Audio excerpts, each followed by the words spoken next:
लेकिन क्रमबद्ध तरीके से काम हो ना।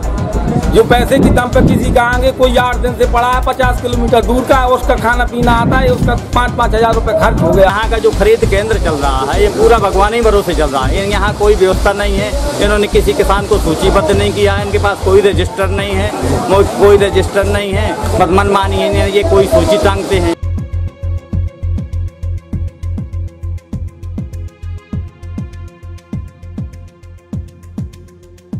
वैसे तो देश में किसानों को देश में अन्नदाता होने का मान हासिल है, किंतु आज अन्नदाताओं की हालत देश में दयनीय बनी हुई है। सरकार द्वारा किसानों की समस्या को निदान करने की बात बार बार की जाती है, तो दूसरी तरफ जमीनी स्तर पर व्यापक भ्रष्टाचार के चलते किसानों को इसका कोई लाभ होता दिखाई नहीं दे रहा। किसान आज अपनी दीन दशा पर आंसू बहाते देखे जा रहे हैं। आज किसानों की अपनी फसल बेचने पर भी सुविधा शुल्क देना पड़ता है, जो बेहद चिंतनीय विषय बना हुआ है। ऐसा ही मामला उभर कर आया उत्तर प्रदेश के महुआ जनपद के रायपुरा स्थित मंडी में, जो अखिलेश सरकार के कार्यकाल में निर्मित कराई गई थी ताकि दलाली प्रथा में किसानों को मुक्ति मिल सके। किंतु आज इन मंडियों में भ्रष्टाचार का बोलबाला है। किसानों का आरोप है कि बिना सुविधा शुल्क दिए किसानों की फसल नहीं तौली जा रही और न ही भुगतान किया जा रहा है, जिसके चलते किसान बेहद परेशान बना हुआ है। सरकार व जिम्मेदार उच्च अफसरों की निष्क्रियता का फल अब अन्नदाताओं को भुगतना पड़ रहा है। किसानों की फसल खरीद में भ्रष्ट कर्मियों द्वारा सुविधा शुल्क के नाम पर 30 से लगाकर 40 रुपए प्रति क्विंटल वसूला जा रहा है, तो वहीं बेबसी से कर्रा रहे किसानों को मजबूर होकर सुविधा शुल्क देना पड़ रहा है, जब जाके उनकी फसल की खरीद तौल व भुगतान किया जा रहा है।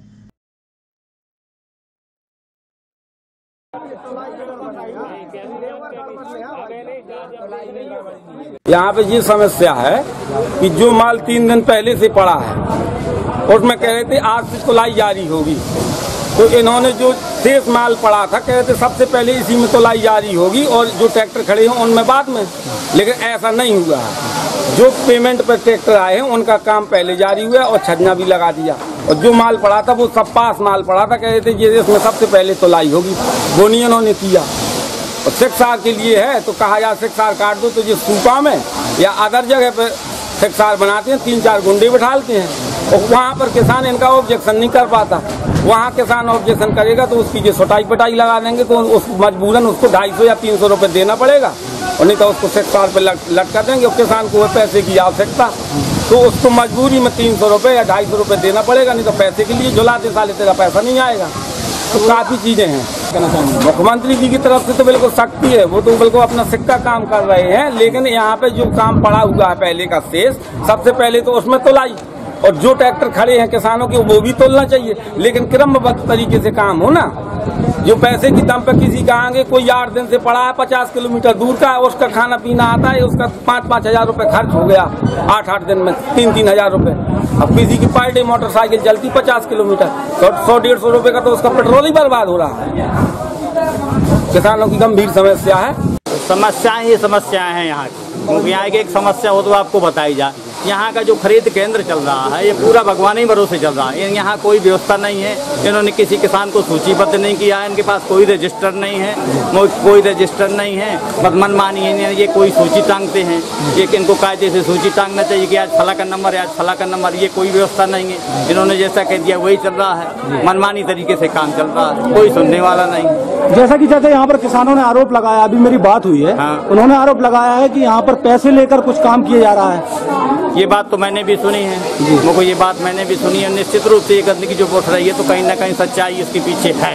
अगर ऐसा नहीं होता तो ये सूची टांगते, मुझको सूची टांगते, रजिस्टर मेंटेन करते, रजिस्टर होना चाहिए यहाँ पर, एक तो किसका नंबर है किसका नंबर नहीं है, ये सब यहाँ अव्यवस्था। मेरा मामला ये है कि हम लोग जो ट्रैक्टर आए थे वो काफ़ी दिनों से खड़े हैं, 8 दिन हो चुके हैं, और इस साइड के तीसरी बार माल तोड़ रहा है पूरा, और यहाँ सब पैसों से हो रहा है, कुछ नहीं चल रहा है। वहाँ से सब हमारे गांव से कम से कम 6-7 ट्रैक्टर लगे हुए हैं, किसी को 7 दिन, किसी को 8 दिन हुआ है। वहाँ से जारी के भी ट्रैक्टर हैं जो 7-7 दिन से खड़े हुए हैं, किसी का माल नहीं तोड़ रहा है। पिछली बार कोई छन्ना नहीं लगा था, अब आज से छन्ना लगना स्टार्ट हो गया है। कितने दिन हो गए हैं आपको? हमको 8 दिन हो गए। कितने लोग हैं आपके साथ में? मेरे साथ तो कम से कम 12 लोग हैं। किसी का माल नहीं तुला? नहीं, तो आपका आरोप क्या है? अन्य लोगों का कैसे तुल रहा है? मतलब पैसे कपल पे तोड़ रहा है।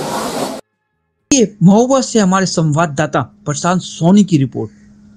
हमारे चैनल के साथ जुड़ने के लिए इस भी लाइक करें, शेयर करें, सब्सक्राइब करें ताकि ज्यादा से ज्यादा खबरें आपको मिलती रहें।